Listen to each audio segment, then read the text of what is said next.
E aí, galera, beleza? Como é que vocês estão, meus amigos? Hoje é dia de dossiê e creio que posso falar que já é um dos 10 maiores vídeos que eu produzi em toda a história do canal. Vocês sabem que eu não sou de prometer o que eu não posso cumprir. Se antigamente eu já era bom em juntar as peças do quebra-cabeça que é a política nacional, eu acho que o nível subiu depois que descobri a Biblioteca Nacional e todo o material disponível. Nas últimas horas, eu descobri o Arquivo Nacional. E o que é que tem diferente da Biblioteca Nacional? Pois bem, sabe aqueles verdadeiros dossiês produzidos pelas agências de inteligência do governo brasileiro? Materiais que no passado eram confidenciais, mas que agora estão disponíveis? Pois bem, eles estão lá, principalmente muita coisa, naquele período de 64, 85, vocês sabem o que aconteceu neste período? Enfim, no vídeo de hoje a gente vai falar um pouco de 65, 66, a coisa vai começar a ficar apimentada de 67 e 68, e a gente vai falar de temas que vocês verão que tem um total paralelo com os dias atuais, coisas que aconteceram no passado e continuam acontecendo nos dias de hoje, problemas que o Brasil segue enfrentando. Na primeira parte, a gente vai explicar o nosso caso, nosso ponto de partida. Eu sempre gosto de explicar, né, como é que o dossiê saiu do papel. O vídeo hoje é dossiê até o fim. Vamos começar mostrando isso, para depois começar a falar do que aconteceu na época. A reação política quando tentaram subverter a ordem e a democracia no Brasil, a nossa soberania nacional. Para depois, no terceiro tema, mostrar um pouco como era não só a nossa imprensa, mas alguns outros grupos, algumas reações que ocorreram, que eu acho que são muito pertinentes, para depois falarmos de agendas internacionais, aquelas agendas que vocês conhecem muito bem, globais, que até hoje são temas polêmicos e que vocês verão que a coisa é muito mais profunda do que parece. Depois vamos falar não apenas do Clube de Roma, mas de algumas figuras, alguns agentes internacionais que vocês conhecem muito bem e vocês verão conexões com eventos no Brasil na década de 60. A coisa começou muito antes do que vocês imaginam. E no final, vamos voltar para os dias de hoje, mas ainda trazer mais algumas notícias do passado e quem sabe falar dos liberais. O último tema talvez a gente não comente hoje, já vai ser a parte 2 do dossiê amanhã, porque em média, eu falo umas 40, 50 slides por dia. O de hoje tem quase 80. Então vamos correr, que é para tempo de comentar sobre tudo. Quase começando o dossiê, na verdade só quero trazer duas notícias que são quase iguais, mas são bem rápidas. Eu vou bater nessa tecla da mesma forma que eu bati na reforma tributária, porque eu me recuso a ver isso daqui avançar, sem ninguém comentar. O Arthur Lira, a coisa já está andando no Senado e o Lira já falou que será uma pauta prioritária na Câmara dos Deputados. O quê? Regulamentação no mercado de créditos de carbono. O Lira falou isso ontem no evento lá em Recife, né? Fórum do Nordeste. Tá ali, ó. Arthur Lira afirmou que as propostas legislativas que contribuem para a transição energética e para a economia focada na sustentabilidade do país estão entre as prioridades dos deputados neste semestre.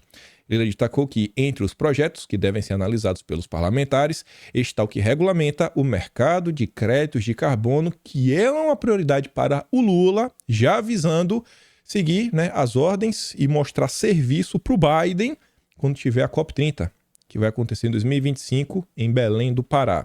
Além desses assuntos, ainda nessa agenda verde, Lira quer defender, né, a pauta verde, mais etanol na gasolina. No final do dia, você vai pagar a mesma quantia. Não vai esperar uma redução. Querem subir o percentual, né, de álcool na gasolina, essa mistura para 30%. Os produtores de etanol no Brasil vão sair ganhando. Inclusive tem aquele empresário bem forte, grande doador da Turma do Amor. Vocês devem saber quem ele é. E eu acho que ele vai ficar muito feliz, né, se isso for aprovado. Mas enfim, vamos começar. Essa aqui é uma postagem que a gente vai voltar nela lá na frente. É mais uma daquelas que vocês olham, não, eu já vi isso aqui diversas vezes. O que é que tem de mais? Eu te digo. Perfil, né? USA, em português. Mulheres e jovens de comunidades indígenas, com profunda conexão com a natureza, tornaram-se defensores dos direitos territoriais no Brasil por meio de um projeto da USAID, uma instituição vinculada ao governo americano. Olha só, gente.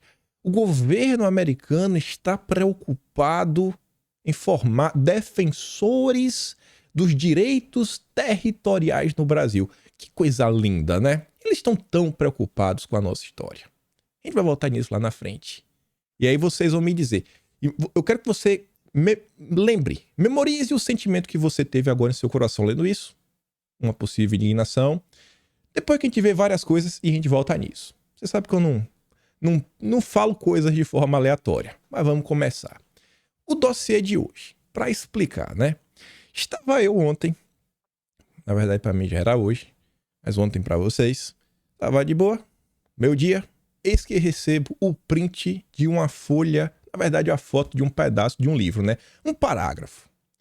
E nesse parágrafo, como vocês podem ver ali, tá falando que um exemplo disso foi a contundente exposição feita no Congresso Brasileiro em 12 de fevereiro de 1968, pelo então líder do MDB, o hoje ilustre senador Bernardo Cabral, quando denunciou o caráter malthusiano de iniciativas com o projeto dos Grandes Lagos Amazônicos do Instituto Edison dos Estados Unidos. E mais uma pauta muito polêmica, que envolve não poder ter bebês. Eu falei, meu Deus do céu, o que é isso aqui, rapaz? Mais uma história para ser investigada? Aí eu fui na Biblioteca Nacional, né? Botei lá, Instituto Edison. Instituto Edison, botei, achei uma notícia. E essa notícia já chamou muito minha atenção. E já era aquele momento que eu falei, ih, rapaz, vai virar dossiê. Vai virar dossiê. O meu amigo que me mandou a imagem, eu vi a notícia, aquela ali, ó, um vidente. Instituto Hudson, né? Tá aqui, é grifado de verde. Deixa eu ver se dá pra ver aqui, que a imagem tá muito pequena. Tá aqui, ó. Essa palavra, ó, Kahn. Na verdade, tá aqui, ó. Primeiro, Hermann Kahn. Na hora que eu vi essa palavra, eu falei, Instituto Hudson, Hermann Kahn, não é possível, não é possível. Eu acho que vários de vocês estão se perguntando, por que, menino? Por que não é possível? Mas tá ali. Eu mando a imagem pro meu colega que mandou aquela foto, eu digo, rapaz, eu não faço ideia que parada é essa de Hudson. Mas quando pesquisei, semana passada, sobre o Clube de Roma, esse Hermann Kahn apareceu em diversos momentos. Eu já sabia disso. Eu falei, rapaz, meu Deus, eu já vi esse nome. É o nome que apareceu naquele cenário. Tem treta, mas tem treta. Já sabia que ia virar um dossiê. Era só questão de pesquisar. E aí, dito certo. Só para relembrar, episódio 1400, dossiê Med Lula. Em determinado dossiê, trago essa página da revista Manchete, de tempos atrás, que fala como no livro de Orwell, né, 1984. E aí, como vocês podem ver, tá aqui, ó. Ao tempo de Orwell, ainda não se falava em futurologia. Essa pseudociência, com todos os seus sacerdotes e acólitos, começou a nascer nos anos 50 e não existia a Rand Corporation ou o Hudson Institute. Hermann Kahn não tinha desencadeado seus poderes de sociólogo vidente ou de astrólogo graduado. Eu falei, ih, rapaz. Aí depois vai o Clube de Roma. Toda a turma que queria ditar o futuro do planeta. Eu falei, tem coisa aí, hein? Tem coisa aí, vamos atrás dessa história, vamos tentar entender. E aí eu fiquei nessa, né? O que é esse tal dos Grandes Lagos da Amazônia? Que esse instituto estava tão interessado em se debruçar?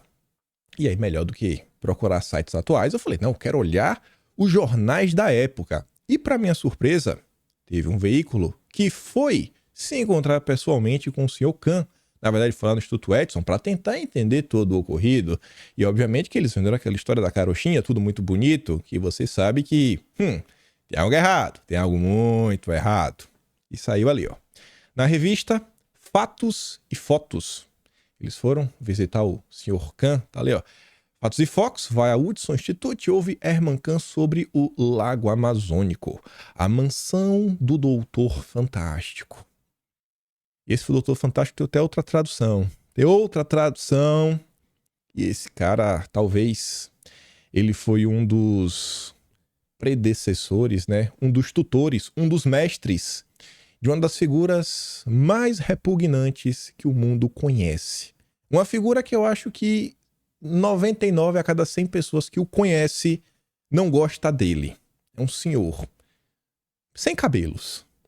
Lá da Alemanha, né? Na verdade, ele é muito conhecido pela um encontro que ele faz na Suíça, em Davos. Mas a gente vai chegar lá.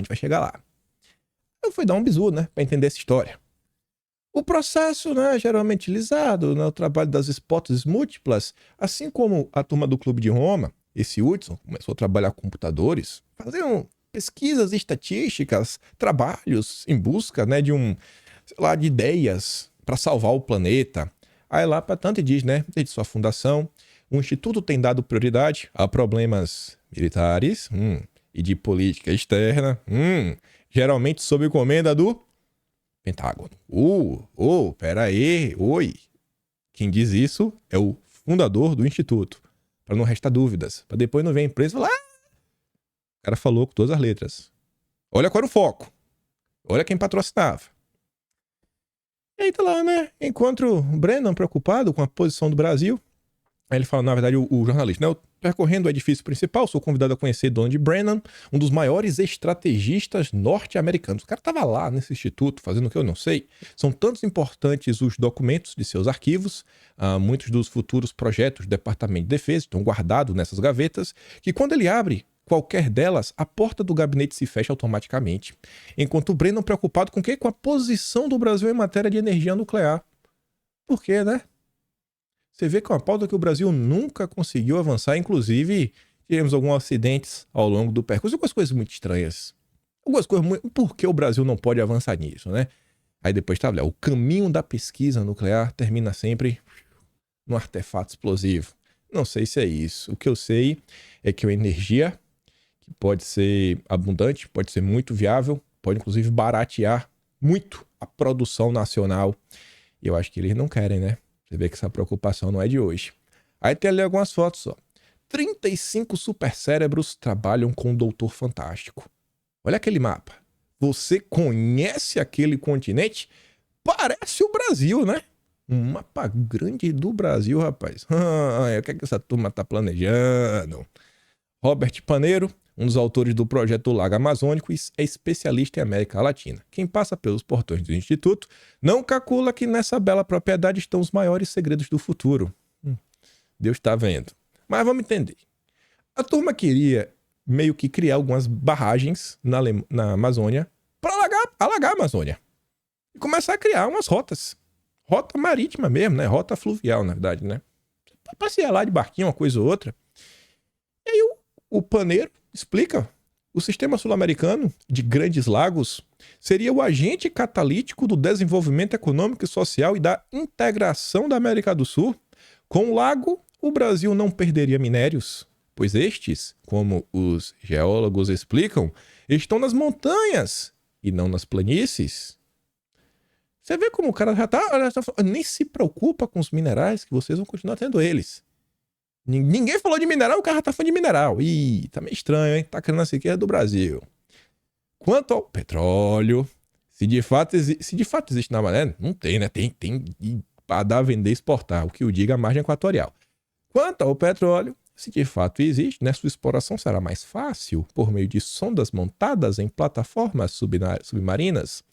Com controle das inundações por meio das comportas do dique, surgiriam à margem do lago imensos e férteis campos agrícolas. O que vocês acham disso? Um grupo, think tank, com uma galera meio estranha, que trabalha a serviço do governo, Pentágono, querendo criar projetos na Amazônia, melhorar a logística, preocupados inclusive com petróleo e minerais. É algo estranho, né, gente? Até porque isso não saiu do papel, então acho que coisa boa não era. E vamos falar sobre isso. Vamos tentar ver, na época, como foi o início da cobertura. O jornal O Estado de Florianópolis, edição 26 de maio de 1966. Governador denuncia Amazônia explorada. O governador do Amazonas, professor Arthur César Ferreira Reis, comparecerá a uma sessão secreta da Assembleia Legislativa do Estado para exibir aos deputados a documentação que possui sobre planos estrangeiros para a internacionalização da Amazônia. Oi, peraí, não era logística, não era para integração, agora está falando de internacionalização. Me lembrando aquela história do Instituto Internacional da Lei Amazônica, que tentaram meio que 20 anos antes, 1949. O deputado Braga Júnior, em nome do governador, comunicou ao líder do MDB, deputado Bernardo Cabral, que o professor Arthur Reis reservou o direito de marcar a data da sessão secreta, uma vez que está recolhendo documentação nova sobre o assunto. Aí depois fala, né, que o deputado Bernardo Cabral, nome da oposição, né, vai falar, já está denunciando o Hudson Institute, entidade privada que realiza pesquisas para as Forças Armadas dos Estados Unidos, né? Respondendo ao requerimento, o governador afirmou em ofício que tem conhecimento da existência de propósitos profundamente perigosos ao exercício da nossa soberania sobre a Amazônia. Diante disso, o líder da oposição sugeriu que o governador debatesse o assunto com os parlamentares. O governador reclamou sessão secreta, pois os documentos que vai exibir são os que levou ao conhecimento do presidente Castelo Branco e das autoridades do Conselho de Segurança Nacional. Coisa séria. Após o governador do Amazonas da época mostrar os documentos para os deputados, o deputado Bernardo Cabral viu que era sério e decidiu fazer o quê? Abrir uma CPI. Meu Deus, a gente tem que investigar. Que história é essa, irmão? Tá tudo errado. Está tudo errado. Tribuna da Imprensa, Rio de Janeiro, 13 de fevereiro de 1968. 2 anos depois, 1 ano e meio depois. A oposição na Câmara quer saber, através de CPI, quais os objetivos reais do Hudson Institute, que pretende construir o chamado Grande Lago Amazônico. Entre os motivos que colocam o MDB contra a ideia está o fato de que o lago separará a Amazônia do resto do país, deixando a região mais dependente dos Estados Unidos. Aí você se pergunta, né? Pô, mas será que isso aqui é verdade? Isso aqui é muito irreal. Isso aqui é difícil de acreditar que eles tentaram inventar uma coisa dessa. Aí, vamos para o site oficial da Câmara dos Deputados. Olhar a biografia do Bernardo Cabral. Lá na parte de atividades parlamentares, o que ele participou durante sua vida enquanto parlamentar? CPI sobre planos do Hudson Institute para construir o Grande Lago da Amazônia. 1968, Assembleia Nacional. A parada aconteceu. Mas antes de debruçar mais pela CPI, acho que olhando a consequência, vai dar para entender o meio de campo. Mas a gente vai voltar. Mas eu quero continuar falando um pouco sobre esse deputado. O deputado Bernardo Cabral. Depois ele foi senador. Foi relator da Constituinte. De Manaus para a História do Brasil.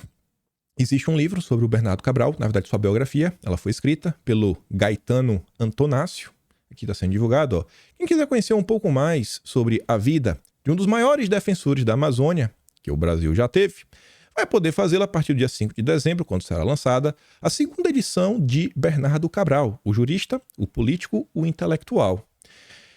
Em seguida, aí conta várias coisas na vida dele, né, etc. Em seguida, a vida profissional de Bernardo foi uma sucessão de atuações em cargos públicos. Ele foi promotor substituto, delegado de roubos e furtos, chefe de administração, secretário de segurança, secretário do Interior e Justiça, chefe da Casa Civil, procurador jurídico e fazendário, conselheiro da OAB do Rio de Janeiro, deputado federal e... Olha que informação interessante. Ele foi deputado federal quando teve o seu mandato cassado em 1969, um ano após a CPI. Um ano após. Segundo esta nota, segundo o cara que fez a sua biografia, ele atribui a sua cassação após requerer a criação de uma CPI que denunciava a criação do gigantesco Lago Hudson na Amazônia e idealizado pelo americano Herman Kahn. Um deputado civil com problemas, perdendo o mandato por questionar o que o meu amigo Biden estava fazendo? Não é possível. Esse daqui é um relato. Os outros relatos que existem é que ele perdeu o mandato por causa do AI-5. Mas fica naquela, né? Falei, pô, o Gaetano Antonácio, ele escreveu a biografia do cara, né?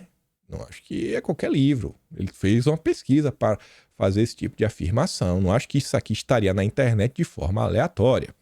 Mas tudo bem. Vamos dar uma voltada no tempo para a gente tentar entender mesmo.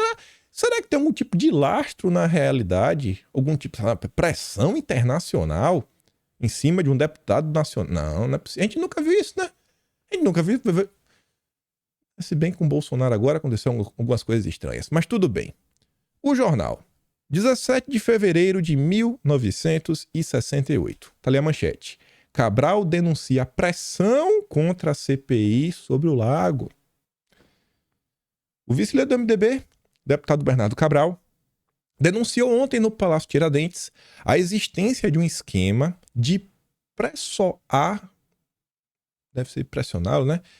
Acionado por funcionários da Embaixada dos Estados Unidos no Brasil, junto aos parlamentares, com o objetivo de impedir que o Congresso Nacional investigue em profundidade as vinculações do projeto do Lago Artificial da Amazônia com interesses norte-americanos no país.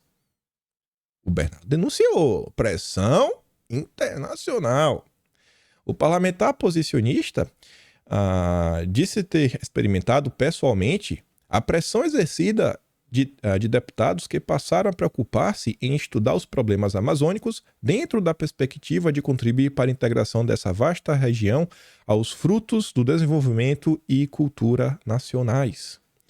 O senhor Bernardo revelou que pouco depois de ter entregue à mesa da Câmara o requerimento de constituição de comissão parlamentar de inquérito sobre o projeto do Lago Artificial, assim que ele entregou o requerimento para a abertura da CPI, ele foi procurado por um funcionário da Embaixada dos Estados Unidos, vem aqui conversar, que reside em Brasília, que lhe solicitara informações sobre sua pretensão de organizar a CPI.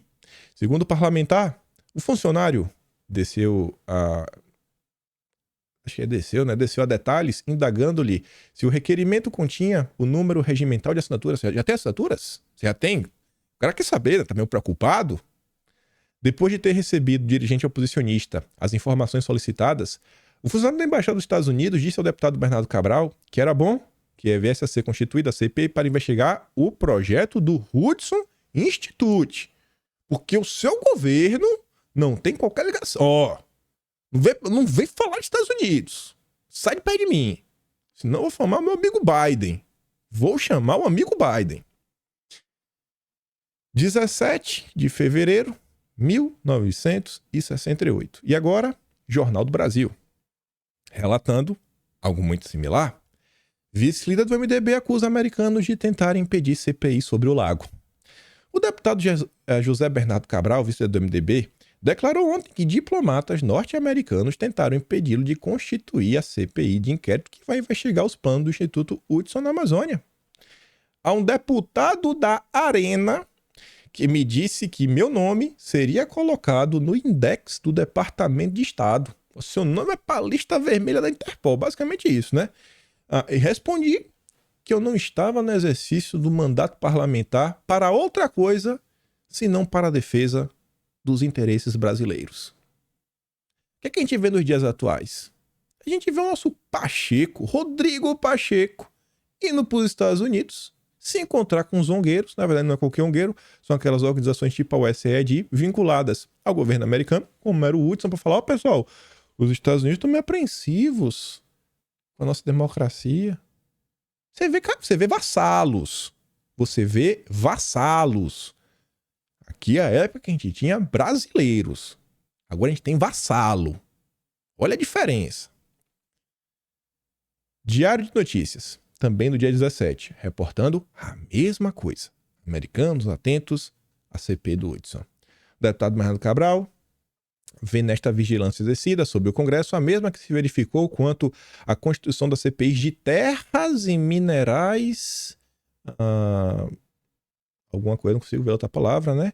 Uma nítida e indébita interferência estrangeira em assuntos internos do país. Aí eu falei, peraí. Quando eu li isso, eu falei, peraí, irmão, não era CPI do lago? Mas aí ele tá falando que ele também viu isso na CPI das terras e minerais, tá tendo mais... Que CPI é essa? Pra que eu fui pesquisar, né? Lá vamos nós tentar entender um pouco que CPI é essa de terras. Pois bem, vamos voltar uns meses. 19 de outubro de 1967. Americano diz a CPI, né? Ele deve milhões ao IBRA, mas não paga. Devo, mas não pago. O norte-americano, Stanley Amo Selig, maior latifundiário do Brasil, declarou ontem à CPI da Câmara sobre venda de terras a estrangeiros que não pagam imposto ao governo brasileiro e que já compareceu ao Senado americano para explicar suas atividades no Brasil. Meu meu amigo Biden. É o Brasil hoje, né? Você falar com o Biden, tá tudo resolvido. Você não precisa falar com o Lula? Lula é o vassalo? Quem reportou isso foi o Correio da Manhã. Só jornais disponíveis na Biblioteca Nacional. Aí eu fui olhando, não é possível, velho. Esse Correio da Manhã deve ser fake news. Vamos olhar, estão no Jornal do Brasil. 19 de outubro de 1967. Você liga e diz que seus lucros com terras do Brasil são a prova de imposto de renda. Ele se achava isento de pagar imposto de renda pelos lucros aqui obtidos por achar que só deve estar o compromisso ao seu governo. Eu vou pagar pro Biden. É o Biden da época, né? O meu amigo Biden. Aí eu falei, não é possível. Aí eu continuei pesquisando. Correio da Manhã, 29 de outubro de 67. Aí a coisa foi indo nessa CPI de terras para estrangeiro, venda. Descoberto novo latifúndio que engenheiro tem. E a gente vai voltar para falar do Hudson. A maior concentração de terras brasileiras em poder de estrangeiros foi descoberta casualmente em consequência das investigações que a Comissão Parlamentar de Inquérito da Câmara está realizando sobre o assunto.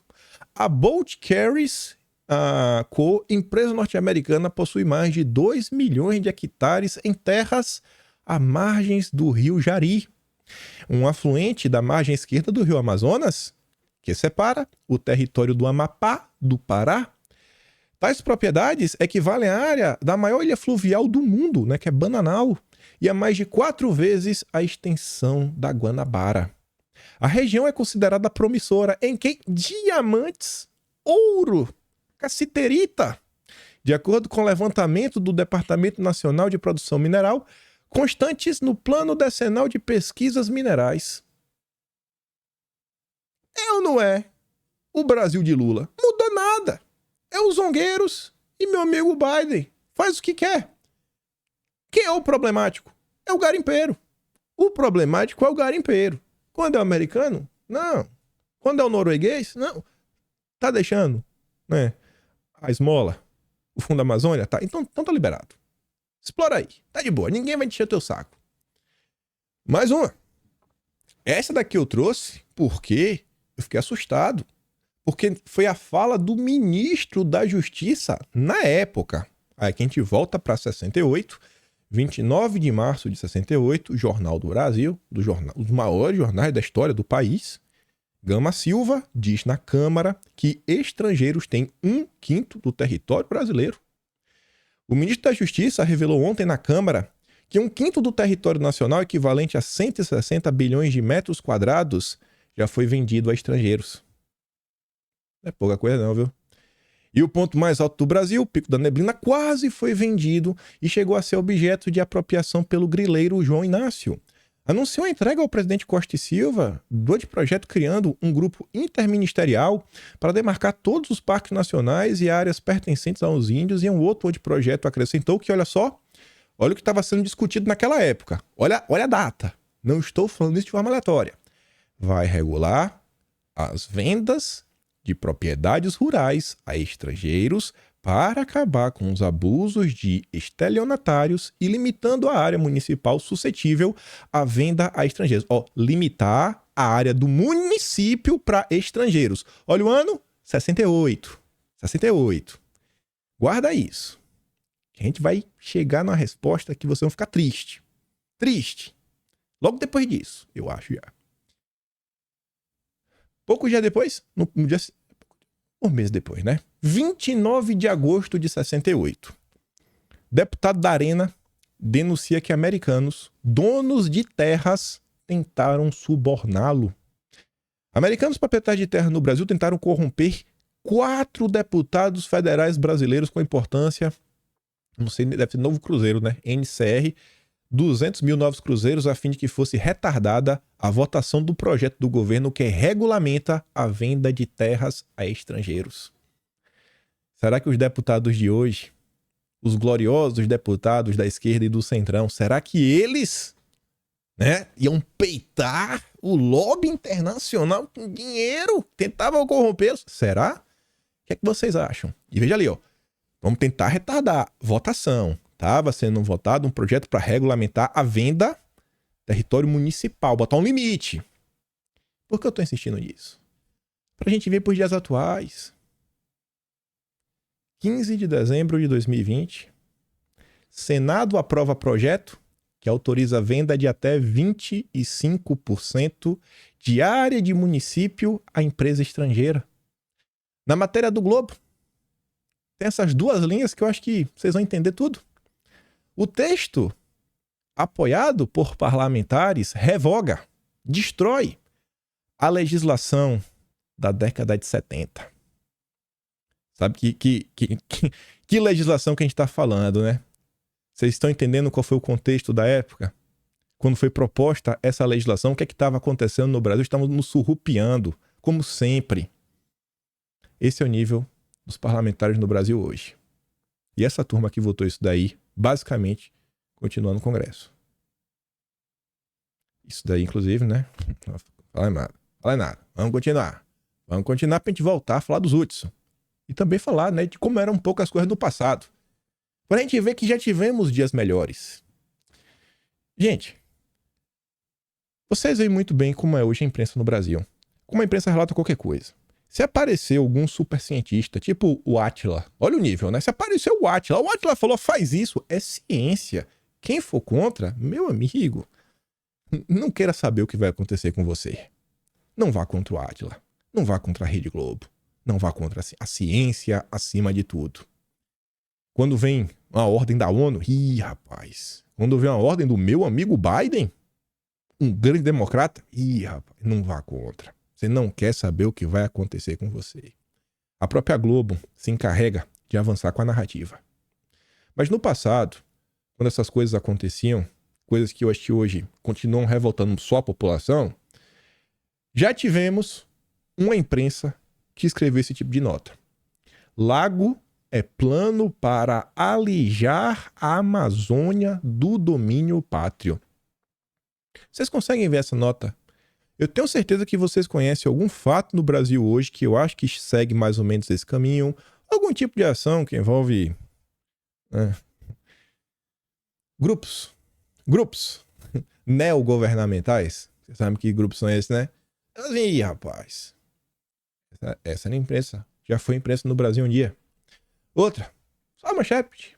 Vocês podem ler depois. Aquela ali foi do Jornal do Comércio. Esse é o Jornal do Comércio de Manaus. O Jornal do Comércio tinha o Manaus, tinha o do Rio de Janeiro. Muito bom os dois. Tinha do Pernambuco também, muito bom também. Jornal Cidade de Santos. Estados Unidos querem a Amazônia. Se tu botar isso hoje, eles chamam que você é maluco. Você é maluco. Você lembra que o John Kerry veio aqui esse ano e falou: a nossa Amazônia, né? Eu não lembro se você falou nossa na Amazônia, a Amazônia é nossa. Aí ficou aquela coisa, né? De boa. A Amazônia é nossa. Tá ali, ó. Na época, já tivemos jornais que reportavam os assuntos assim. Infiltração, projeto Lago Amazônico, sentando a bolacha. Correio da Manhã. Correio revela toda a verdade sobre a Amazônia. E aqui é uma nota longa. Foi uma nota de 2 páginas. Essa última coluna aqui, vocês parem pra ver, ela tá meio cortada, ela vai até o fim. Pensa naquela página. Quem é mais velho já viu um jornal, né? Ela vai até o fim.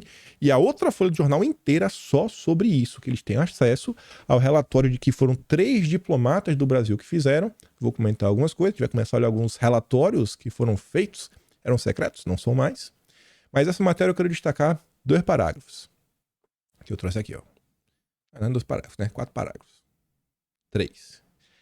O Correio da Manhã apresenta hoje, na íntegra, o relatório secreto redigido por 3 diplomatas brasileiros que estiveram a serviço do Ministério das Relações Exteriores estudando as características do Hudson Institute, tá? Instituto Hudson. Aí diz lá na frente que reside no alerta dado por aqueles diplomatas sobre a necessidade de um programa real do governo brasileiro para a ocupação da Amazônia, que eles viram em grande perigo. O documento guardado em segredo pelo governo mostra também o que é o Hudson Institute e a que ele serve. Aí tá ali, né? Considerações preliminares. É uma entidade de pesquisa, planejamento de política internacional e dos problemas de segurança dos americanos, embora caracterizados como uma entidade privada, sem fim lucrativo, embora eles falassem que eram ongueiros, trabalham em estreita vinculação com o governo daquele país, conforme se depreende do fato de que mais de 80 85% de seu orçamento provém de contratos com agências oficiais norte-americanas, especialmente o Departamento de Defesa. No vídeo de ontem, e várias vezes, e você já deve ter visto isso também em outros locais, quando você olha os zongueiros no Brasil, você vê de quem eles recebem, né? A sua ajudinha, quem que os patrocina, e você vê que tem grupos ligados a governos de outros países, quando não, assim, que é uma união de países, tipo a União Europeia. Mas é pelo bem do Brasil, é pelo bem da Amazônia, e ai de você que se questione, aceite sem reclamar. Vamos continuar. Continuando o bizu, né? Eu vi isso daqui. Quarta-feira, 15 de outubro de 69. Esta notícia é rigorosamente verdadeira. O Instituto Hudson, de Herman Kahn, fez uma nova tentativa junto ao Ministério do Interior, no sentido de oferecer sugestões para um estudo mais aprofundado com vistas ao aproveitamento da Amazônia. Dentro da concepção rudosiana, o Ministério do Interior, pelo seu secretário-geral, Henrique Brandão Cavalcante, foi lacônico em sua resposta. Arquive-se. O secretário da época falou, irmão, arquiva. Mais uma vez, eles insistiram tentando tirar esse plano do papel. Aí, nossa, perguntei no Twitter, pessoal, vocês têm alguma informação sobre isso? Mas não tinha lá um santo que falou, Kim, além da Biblioteca Nacional, Kim, tem um acervo nacional. E ele botou um monte de print. Na hora que eu li, eu falei, eita, rapaz, que sprint é esse, irmão? Eu li logo aquele nome melhor. Fundo Estado Maior das Forças Armadas. Eu falei, eita, dossiê. Eu falei, dossiê eu gosto, viu? Dossiê eu gosto. Vamos dar uma olhada. Aí eu fui atrás aqui só pra mostrar pra vocês, né? Quem nunca abriu o site do acervo nacional tem que fazer o login pra entrar. A Biblioteca Nacional tu só acessa. Aí um desses dossiês, ó, essa é a primeira capa. Amazônia. Interesses internacionais. Olha o que já foi o governo do Brasil. Você vê hoje o governo do Lula, entreguista, sabota a Petrobras, impede a Petrobras de explorar a margem equatorial, né, que o Lula indicou a Marina, de propósito, escolhida a dedo. O Lula tá vindo aí, regulamentação do mercado de carbono, PAC Verde, cidades inteligentes, toda a agenda para impedir o Brasil de se desenvolver, né? Mas ele não, é pelo bem da mãe Gaia, mas vai dar certo, tem muito dinheiro, transição energética, beleza? Aí você vai pegar esse relatório da época. Esse aqui é o documento, tem lá um carimbaço confidencial. Ingerências externas na região amazônica. As sucessivas ingerências externas na região amazônica podem ser presumidas, entre outras, através das seguintes ocorrências. Diversas tentativas de alienação da Amazônia com vista à exploração de seus recursos minerais e vegetais, destacando-se. Olha o que esse relatório destacava. Esse relatório tem muito mais itens que eles destacam, mas os dois primeiros. A criação do Instituto Internacional da Eleia Amazônica em 1949, a gente já comentou sobre isso. Evento este sustentado pelo EMFA, resultando, no entanto, na criação do INPA, Instituto Nacional de Pesquisa da Amazônia, em 52. Ainda que não tenha saído do papel, acabou criando o INPA, que está aí até hoje. E outro problema, o governo dos militares na época detectou, a pretensão do Instituto Hudson ainda em 1965, mas você vê que a preocupação no Brasil começa em 66, um ano depois, e isso aí só chega no parlamento, no Congresso mesmo, em 67, em 65, que apresentou o projeto de construção do sistema de grandes lagos sul-americanos, ligando Brasil, Venezuela, Colômbia, Peru, Bolívia, Paraguai e Argentina, através do interior do continente, tendo sido obstaculizado pelo EMFA, que se manifestou oficialmente contrário a ele como lesivo aos interesses nacionais. EMFA é Estado Maior das Forças. Aí, lá na biblioteca, no Acervo Nacional, eu achei esse documento. Esse documento aqui é do caramba. Tinha 296 páginas. Não deu tempo de ler toda, né? Mas eu fiquei lendo muita coisa. Eu tô desde de manhã. Esse eu tô mais de 10 horas que eu tô sentado no computador. Sabe quando tu tá com short que a bunda tá meio suada já? É como eu tô. Tá aí, agora né? Tá primavera, tá meio esquentando. Mas enfim. Eu trouxe pra servir. Ó o carimbão aqui, ó. Confidencial. Isso daqui é um documento, gente, um documento gigante. O cara estava em Bogotá, na Colômbia, porque eles também estavam tentando avançar com esse plano em outros países da América Latina. Tá lá, ele relata um monte de coisa, traz um monte de coisa. E tá aqui no final. Peço atenção a Vossa Excelência para o fato que o senhor Mário Zanzerna Pinson, que ocupou no seminário do tema Amazônia no ano 2000, parágrafo 23 e seguintes, foi recentemente ao Rio de Janeiro a convite do Hudson Institute, a fim de estar presente na reunião ali levada e feita com participação daquela entidade. Esse daqui é 1º de setembro de 1970, correspondência especial, secretário de Estado, tá vendo aí? E aí nesse documento, o que eu achei interessante, que não dá para ler ele todo, mas umas coisas para vocês verem. Você lembra daquela história que falava, não, tu acredita que no livro dos Estados Unidos eles nem estão preocupados com a Amazônia, pô. Tu lembra dessa história que falava que não, ninguém tá nem pro Brasil, tu lembra disso? Tu lembra que eles falavam sobre isso? Pois bem, olha as matérias que já saíam em jornais, revistas internacionais na década de 60, falando do Brasil. Le Grand Projet de Mise en Valeur de l'Amazon. Não sei nem como é que se fala isso, mas eu acho que é francês. Eu acho que é francês. Ali. 19 de abril de 1968. Le Figaro. Eu acho que é francês, né? Então, você vê a preocupação do pessoal. Já desenhando o Brasil, o que eu ia fazer? É coloninha. Coloninha. Não mudou nada. Temos aí o vassalo Dilma. Bolsonaro que era o maluco. La Tribuna de Genebra, né? Suíça. 18 de abril de 68. Aqui dá pra ler, eu acho, né? Deve ser um projeto colossal de não sei o que é isso, né? Que vai transformar a América Latina. Ó, Brasil. Até aqui, ó, vamos fazer um riozinho aqui que vai cortar, ó. Tá até um rio aqui pra... Eles estão decidindo, gente. Pai, que sensacional. Tu vai fazer, vai acontecer. Não era só sugestão. Era só uma sugestão, o governo fazia se quisesse. Beleza. A Asahi Evening News. Roraima é a Shangri-La do Brasil. Sabe o que é Shangri-La, né? É tipo Eldorado. Aquela cidade que tem ouro pra tudo que é lado.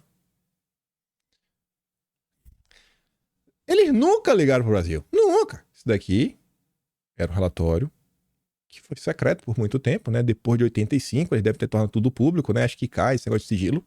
Tá aí pra todo mundo que quiser ler. As matérias que saíam na época ao redor do planeta.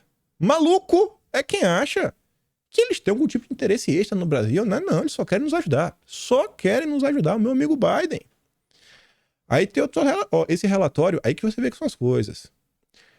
A primeira notícia que a gente traz é de 66, do governador do Amazonas, falando com os deputados, mas você vê que um ano antes, porque eu falei, a gente vai falar de 65 também, naquela época, graças a Deus, a gente tinha um governo que, entre os trancos e barrancos, tava ligeiro, ó. Pedido de busca, número 801, 12 de maio de 1965. Secreto. Acho que nem sei se é 12 de maio, né? Porque eu tô vendo aqui esse 12 no final. Deve ser maio de 65. Secreto. Ele tá ali, ó. Dados conhecidos. Fundação Hudson está realizando levantamento dos projetos em curso ou já experimentados na Amazônia, está objetivando, trabalhando em proveito na Colômbia. Seu programa provavelmente terá apoio do BID. Qual o BID? Banco Mundial. Mas vamos continuar que tem muita coisa. Aqui é mais um relatório também, ó. Já estão falando até das narrativas que já estavam inventando sobre a Amazônia. A influência externa de Amazônia está falando, ó, excessiva preocupação demonstrada por grupos estrangeiros quanto à manutenção do equilíbrio ecológico da Amazônia com possível retorno à tese do pulmão da humanidade, que comprovadamente carece de sustentação científica. Eu estava aí, ó. Eu estou comentando sobre isso. E quanto tempo a própria Rede Globo fica nessa ladainha, nessa conversa mole? Na época era relatório confidencial, não é mais? Mas vamos voltar pro início do vídeo. Ainda tem muita coisa pra falar. E ainda tá no quarto tema. Se lembra que no print que eu falei que eu recebi tinha a tese? Cadê a canetinha? Tinha a tese dos Grandes Lagos, né? E nesse recorte aqui desse livro tá falando também da história de você não poder ter mais criancinhas, né? Você perder a possibilidade, com algum problema, né? Eu falei, não é possível, velho. Não é possível, não. Isso aqui é muita maluquice. Não. Aí para mim já passou do ponto do aceitável. Já passou. Mas eu fui pesquisar. Pra quê eu fui pesquisar? Vamos falar sobre isso. Eles falam tanto hoje, né, que tem muita gente neste planeta. Muita gente, muita gente, muita gente. Correio da Manhã, 15 de dezembro de 1967. Martins quer pacificação para a defesa da Amazônia. Era lá a manchete. Vamos dar uma olhada. Em um parágrafo. Isso foi em 67. O senador Márcio Martins, que esteve nos Estados Unidos durante 3 meses, na qualidade de observador do Congresso, junto à delegação brasileira à Assembleia da ONU, regressou profundamente sobressaltado com o interesse de alguns círculos do governo americano e de extensas camadas da elite dirigente pela Amazônia. De tal modo, impressionaram as observações feitas nos Estados Unidos, que dirigiam uma exortação ao presidente Corte Silva no sentido de que promova a pacificação do país para que o regime assim internamente fortalecido possa resistir à cobiça que se desenvolve em torno da Amazônia e as pretensões externas contra a política do café solúvel, dos fretes marítimos e da energia nuclear. Eles não querem. Eles não querem que nós tenhamos. A gente não tem até hoje. E o senador, que o presidente do Hudson Institute, o senhor Herman, elaborou um minucioso plano sobre a Amazônia, em cujo contexto preconiza, inclusive, a limitação da taxa de natalidade no Brasil. Rapaz, não diga isso. O que, sem entender, explicação de organismos assistenciais americanos para impedir, né, para fazer com que a taxa de natalidade ela caia. O que é que está acontecendo? O que é que está acontecendo? Eu falei, não, essa notícia aí não dá para levar a sério. Eu continuei pesquisando. Amazônia, a cobiçada. Jornal Cidade de Santos, 17 de dezembro de 1967. Vamos dar o bizu. Aquela parte tá ali, ó. Pretensões do Hudson. O professor Rocha Diniz admite que não é difícil descobrir o que ocultam os estudos e planos do Hudson Institute e a respeito afirma. Ultimamente, a imprensa tem noticiado uma série de fatos graves, como os contrabandos de ouro e pedras preciosas e minerais estratégicos da Amazônia para países vizinhos e daí para as grandes potências. Também a questão de não poder ter filho, promover isso daí em massa.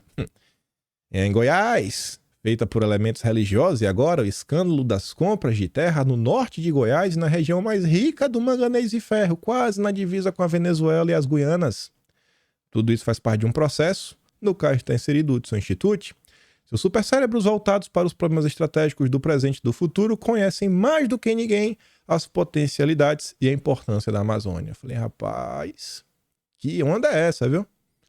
Aí eu falei, não, deve ter, vamos dar uma chance. Vamos dar mais uma chance.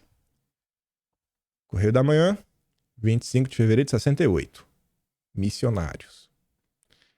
Novas notícias estão surgindo sobre atividades suspeitas de estrangeiros na Amazônia, missionários. Das colunas dos jornais, essas notícias extravasaram para CPIs na Câmara Federal e em várias assembleias estaduais. As primeiras acusações foram suas campanhas para,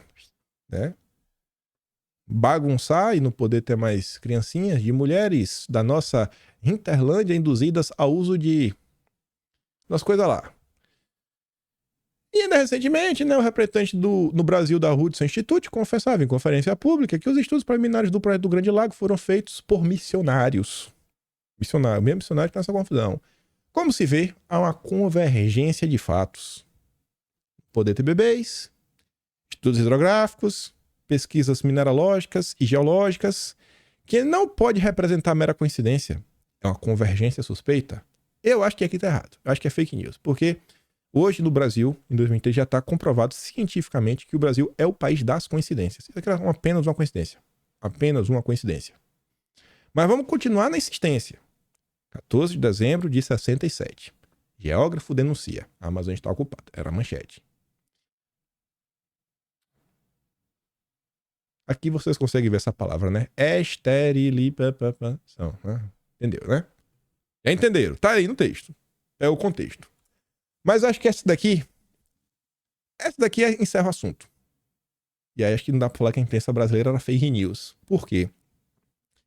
A revista Fatos e Fotos, no ano de 1969, voltou a entrevistar o senhor Herman Kahn, o fundador do Hudson Institute, pessoalmente. E na sua entrevista, o senhor Herman falou com todas as letras, ali ó, controlando a natalidade, o Brasil será 10 vezes mais rico em 30 anos. Eu acho que é 10. Talvez 2, não sei. Começa com D e tem um S, né? Acho que não é 10, não, porque 10 é com Z. Mas enfim, vamos botar 2 então. Mas tá falando, ele tá preocupado. Ele tá preocupado com a quantidade de criancinha, né? Nesse planeta. Vocês já viram essa pauta nos dias atuais? Normalmente quem defende isso é quem é a esquerda, né? Mas vamos continuar. Vamos continuar que tem mais coisas.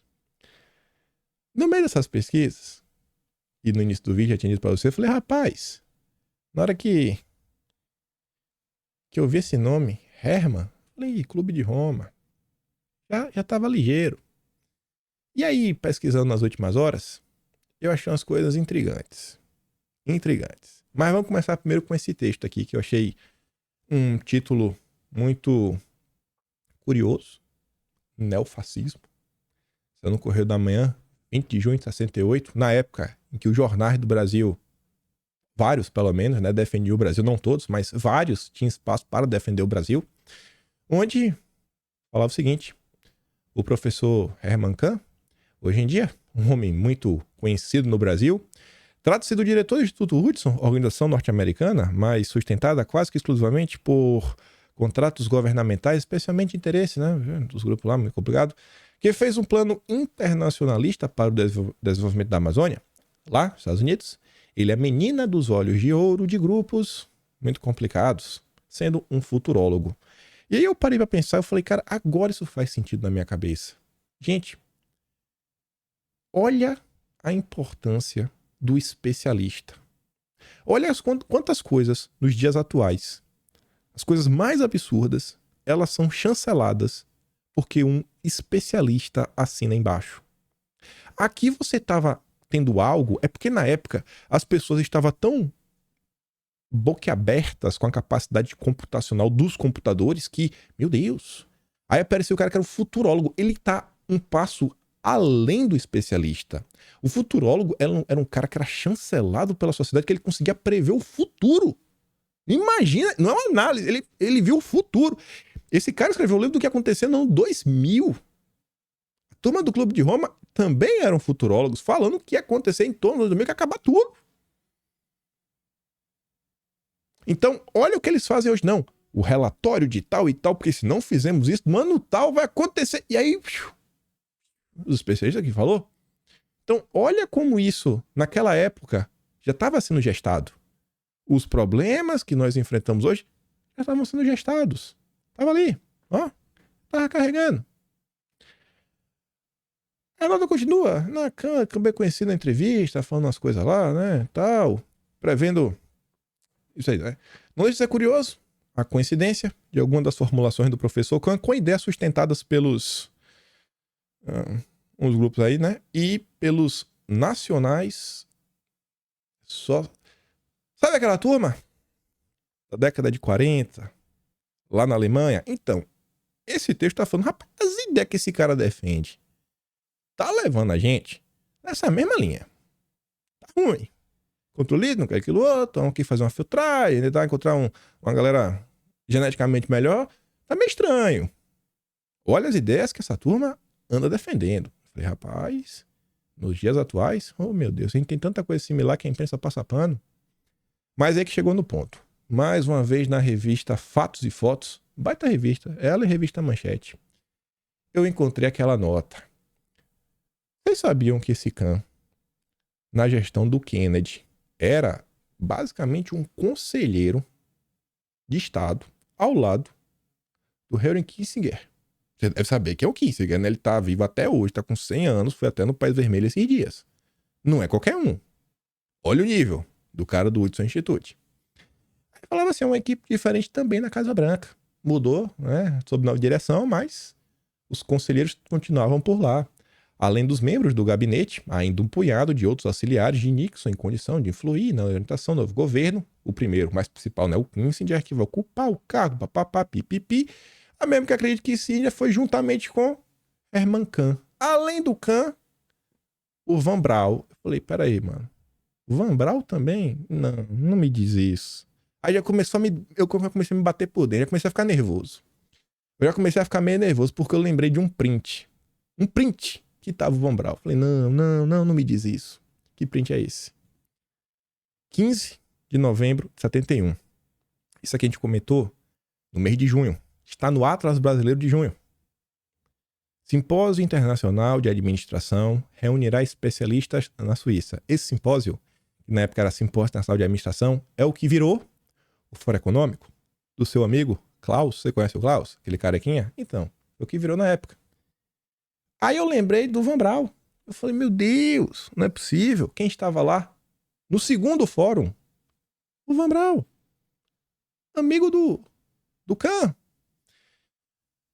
Aí eu li aquele nome ali, ó. Esse grifo de verde ali embaixo, King Alexander, esse grifo era meu. Eu falei, não, velho. Não é possível. Não é possível. Eu devo estar maluco. Quando eu li esse nome, aí eu falei, mas quem? Será que deve ser algum rei Alexandre? Eu falei, não é rei Alexandre, porque se fosse algum rei, o Jornal do Brasil ia colocar o rei Alexander. Não, velho. Meu Deus, velho. Não é. E o que tá na minha cabeça? Não é King Alexander, é Alexander King. Aí quando eu vi ali, ó, Organização Europeia de Colaboração Econômica, eu falei, não, velho, OEEC, né, que seria o acrônimo em inglês. Eu falei, não acredito. Olha quem estava lá, já no segundo, desde a fundação dessa porcaria.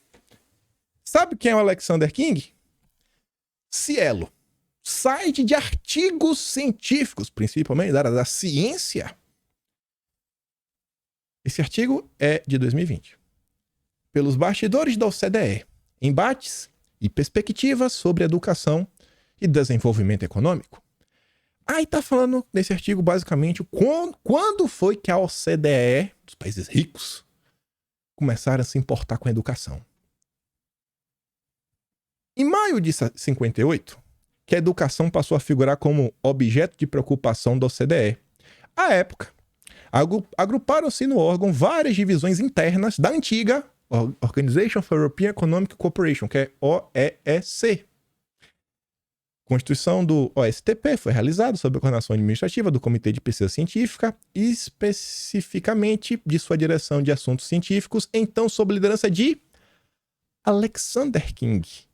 É esse aqui que estava o cara da OCDE, na gestão dele, que a OCDE falou, educação é um ponto principal, vamos doutrinar. É o cara que tava no Fórum Econômico. Mas quem é esse cara?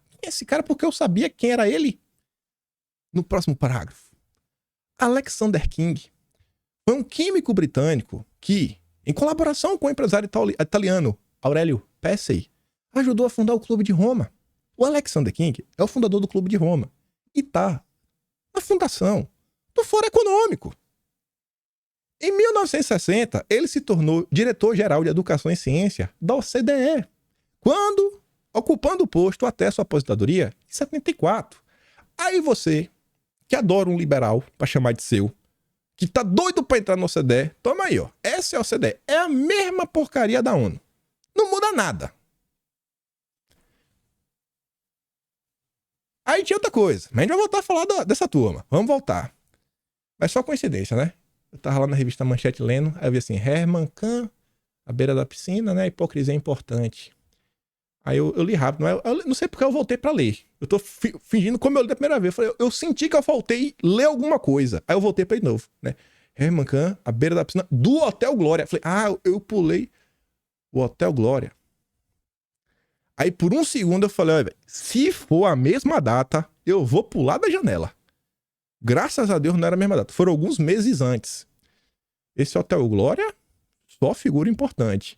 Mas não foi na mesma data, não. Foi alguns meses depois. Alguns meses depois, quem estava no Rio de Janeiro de passeio no Hotel Glória era o nosso amigo Klaus. Mas só coincidência. Só coincidência. Mas nessas coincidências, eu cheguei no ponto e falei, E se essa turma se conhece? E pra que eu fiz essa pergunta? Porque eu não sei, eu fiz. Aí ela veio no Google, né? Herman Kahn, Menino Klaus. Pessoal, botem. Eu garanto que esse texto, eu não vou ler porque esse texto é gigante. Eu devo ter gastado uns 20 minutos para ler esse texto. Eu traduzi para ler. Porque esse texto ele sai trazendo para vocês vários links, inclusive links do The New York Times de 1968 a 67. Essa nota é de 68, eu nem falo. Eu me recuso a comentar. Tá lá, eu recomendo. Lê esse artigo, vê qual é essa nota, vocês vão achar. Se vocês não conseguirem achar, vocês acham no Twitter alguém que bateu o print dessa nota. Eu falei, não é possível, não é possível. Mas essa nota basicamente fala o seguinte, né? Que teve um organismo aí do governo americano que deu um patrocíniozinho para Harvard fazer um curso, e quem estava nesse curso de Harvard com patrocínio desse grupo, que quem palestrou as aulas foi o Kissinger, era o garoto Klaus. Uma baita coincidência. E aí nessa nota também mostra, além dos vínculos com Kissinger, os vínculos do Klaus com o senhor Herman Kahn. Aí você pode ficar satisfeito com essa informação, ou você pode pesquisar, que eu recomendo. E esse texto é sensacional. Óbvio que está todo traduzido aqui, mas eu recomendo. Recomendo demais. Tá falando, o Fórum Econômico não foi uma ideia que o Klaus teve da cabeça dele. Foi algo mais profundo. Mais profundo. Aí nessa nota, ele não só fala do Klaus, do Kissinger, mas essa nota também fala do Clube de Roma. Que vocês já viram que em 72, o Alexander King estava lá. Pois bem, no site lá, o site oficial, que é o Fórum Econômico, aqui no cantinho, não tá dando pra ver, mas é o oficial, tem lá o histórico. As coisas mais importantes que aconteceu em cada ano. Em cada ano. Sabe o que aconteceu no ano de 73? O Fórum de 73 ficou marcado pelo Manifesto de Davos, tipo o Manifesto Comunista. Um documento das tratativas, das regras. Da regra que a gente concordou, esse documento aqui, todo mundo que assinou, tá todo mundo concordando. Esse aqui vai ser tipo o nosso código de ética. Além disso, o Fórum de 73 ficou marcado, né, um terceiro simpósio europeu de gestão, o nome da época.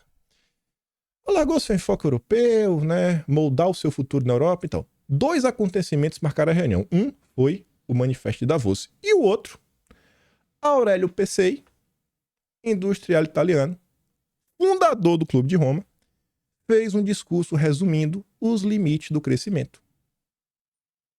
Isso que marcou o Fórum 73. Então, você está entendendo que o que a gente vive hoje, o que a gente tem que passar nos dias atuais, não é o que surgiu agora, é algo que está aí há mais de 50 anos. Mais de 50 anos. Aí eu clamo para você. Eu abri o vídeo falando da regulamentação do mercado de carbono. Tu acha que a regulamentação do mercado de carbono é besteira? Olha tudo o que está acontecendo nos últimos 50 anos neste país. Tu acha que não é um assunto que merece um mínimo de importância? Tu acha que o imposto do pecado da reforma tributária não merece um mínimo de importância? E terceiro, tu acha que esses parlamentares da direita que foram eleitos por causa de Bolsonaro, tu acha que eles estão lidando com atenção devida os assuntos sérios do país, ou eles estão muito ocupados botando marca d'água e notícia clickbait atrás de clique? E tu acha que eu tenho direito de estar puto da vida ou não? Aí eu voltei. Como é que tu se sente agora vendo essa postagem? Ao SID. Treinando aí, né? Os seus defensores territoriais no Brasil. Como é que tu se sente vendo isso agora? Depois de todas as vezes que tu viu. Tu sente da mesma forma quando tu viu no início? A WWF teve um curso também de gestão de territórios este ano, junto à FUNAI, com patrocínio da USAID. Como é que tu se sente vendo essa foto agora? Já tá com hora e 4, mas ainda tem um tema, que eu sou teimoso. Só pra mostrar que é outra coisa, né? Uma das maiores ONGs do Brasil, porque é uma ONG que agrupa várias ONGs, que é o Observatório do Clima. Ela foi criada numa reunião do USAID, no documento oficial do USAID de 2002, você encontra, tá aqui, é o traduzido, no Observatório do Clima, foi criado em 2002, a ideia dessa rede de 26 ONGs, que elas para monitorar projetos do clima no Brasil, nasceu de uma reunião da OECD sobre o meio ambiente em 2001 em Salinópolis. Você acha que essa pauta ela é importante ou não? Você lembra daquela nota do Financial Times falando do meu amigo Biden para garantir a democracia no Brasil, que Bolsonaro ia aprontar? Você lembra disso? Você acha que esses assuntos eles são importantes?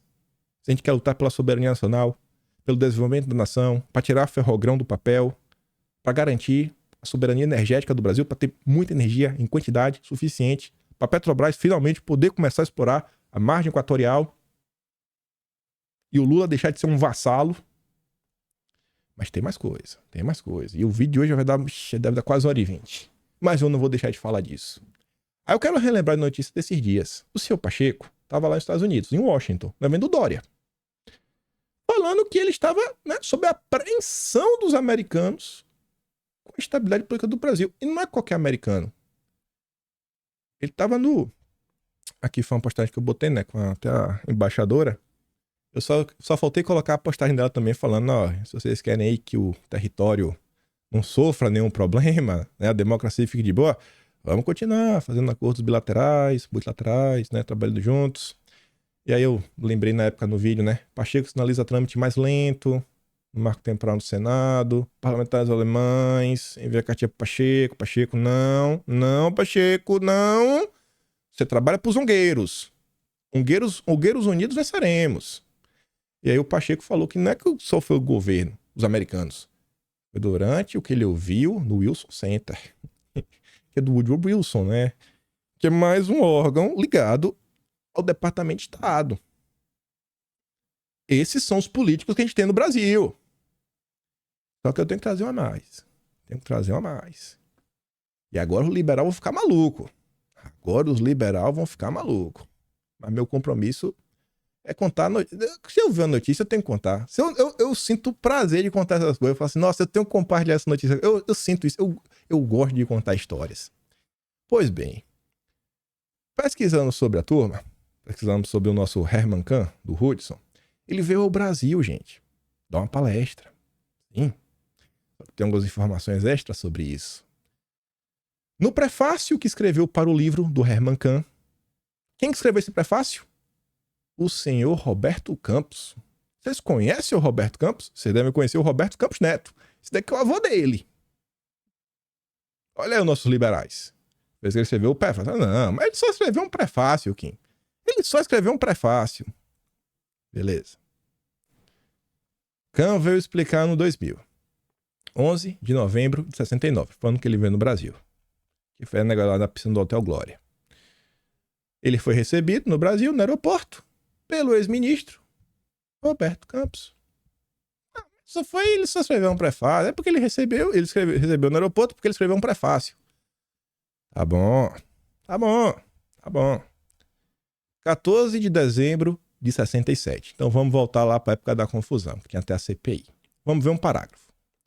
Depois de passar praticamente despercebido vários dias em nosso país, seguirá hoje para Buenos Aires Robert Paneiro, que foi aquele que a gente tá lá no início do vídeo, no primeiro tema, de costa, uma calcinha jeans coladinha com um mapa grande do Brasil, que diz assim, os 35 supercérebros. Aquele é o Robert Paneiro, tava lá no Hudson Institute. Tava no Brasil, despercebido. Aí, ó, diretor do Hudson Institute, que procurou discretamente angariar simpatia de personalidades brasileiras, entre as quais o senhor Roberto Campos, seu amigo, desde o tempo que era embaixador em Washington.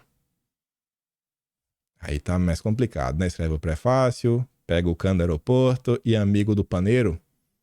Ah, liberais, sempre sendo liberais. Mas tem mais. Não é que no acervo nacional, eu juro por Deus, véio. Eu juro, mas juro de pé junto. Eu só coloquei Hudson Institute e apareceu isso. Não é pra falar que eu cheguei lá no acervo nacional e escrevi o nome Roberto Campos. Não, nem isso, gente. Só botei Hudson Institute. É porque ele puxa por verbete, né? Se tiver a palavra dentro, ele puxa. Pois eu não encontrei um desses documentos que era secreto no passado, da década de 70. Ali o nome, ó. Artigos de Roberto de Oliveira Campos em O Globo, de 68 a 72. Olha que combinação. Juntou nosso amigo liberal, amigo do amigo da galera estranha, escrevendo no Globo. Eu falei, meu Deus, véio, vou ter que dar uma olhada, né? Tem vários artigos. Aí eu fui olhando, eu parei em um, falei, bicho, chamou minha atenção um subtema, esse que era o artigo, ó. Os futuríveis ou incêndio na caixa d'água. Roberto de Oliveira Campos. Aí tá ali, ó. Olha só como ele se refere. O Grande Lago e o nacional palhacismo. Defender o Brasil, ser contra a ideia maluca, é ser palhaço. Liberal sendo liberal. Ah, mas ele não sabia. Ô, gente, tinha tanta gente que sabia. Tanto deputado lá falando, mostrando coisa, fazendo denúncia. Essa desculpa não coloca. Ah, foi ministro. O cara não é orelha seca. Ele não era o tia do Zap. Ele não era a tia do Zap da época. Porque na época a tia do Zap não tinha internet, não tinha nada. Né? Ele não era, na verdade, o afegão médio. Aí em outro momento ele fala, ó, demagogia de proporções. Ele tira a onda, que é o papo de hoje em dia, né? Vocês acreditam em cada maluquice. A recente exploração demagógica do problema expõe-nos a um ridículo mundial. O subdesenvolvimento é triste demais para ser agravado com áreas de palhaçada.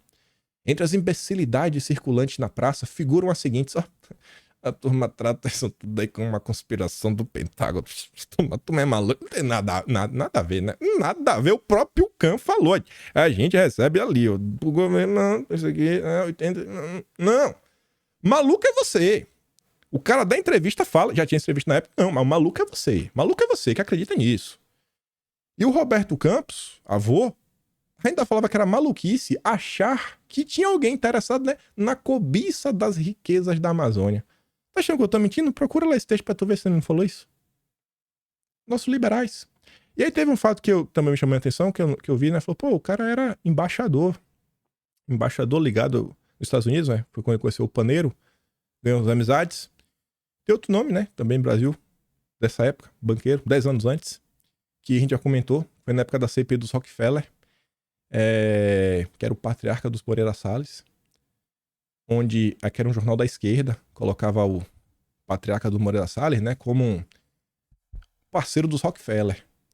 E aí o patriarca dos Moreira Salles, ele já foi embaixador também. Então tem alguma coisa estranha, velho. Tem alguma coisa estranha aí nessa embaixada. A água de lá deve estar com algum problema. Não beba a água da embaixada. Não, senão você vai ficar meio biruta. Mas enfim, achei isso uma baita coincidência, né? E no final do dia você vê que, rapaz, já tivemos parlamentares preocupados com alguns assuntos que eu acho que são relevantes para o Brasil. Inclusive, eles criaram leis na época, mas o Senado recentemente achou por bem derrubar a regulamentação da época, né? E facilitar a venda de terras que a gente mostrou lá atrás. E aí, gente, eu acho que dá pra gente chegar ao fim. É aquela coisa que eu acho que dá pra expor um monte de coisa e as reflexões vão sendo feitas. Vai ficando algumas impressões ao longo do processo. E eu acho que vocês, sei lá, que veem isso daqui, não é possível. Tanta coisa que a gente fala todos os dias, fala, pô, velho, realmente isso daqui é uma pauta que não é aleatória. Essa turma não tá apoiando essa pauta por algum motivo aleatório. Tem alguma coisa por trás, mas é óbvio. É óbvio. É óbvio que tem uma coisa por trás. E eu acho que não é o bem do Brasil. Enfim. Acho que a história foi boa, né? Deu pra pensar muita coisa. E eu espero, principalmente, que os nossos deputados acordem. Nossos deputados acordem. Foram eleitos, graças a Bolsonaro, têm um mandato e deveriam estar usando ele pra alguma coisa. Você vê, assim, só pra encerrar, né? Qual era a frase de Bolsonaro? Brasil, acima de tudo. Deus, acima de todos. Brasil, Brasil, Brasil, Brasil. Eu acho que o Brasil precisa voltar a ser debatido.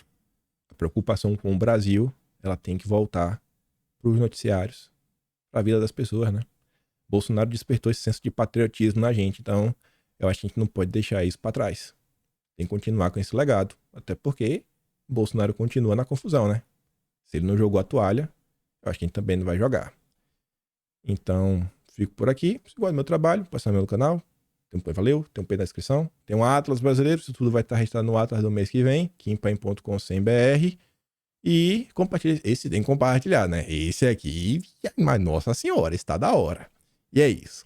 Grande beijo, abraço, tamo juntos. Valeu, meus amigos. Fui!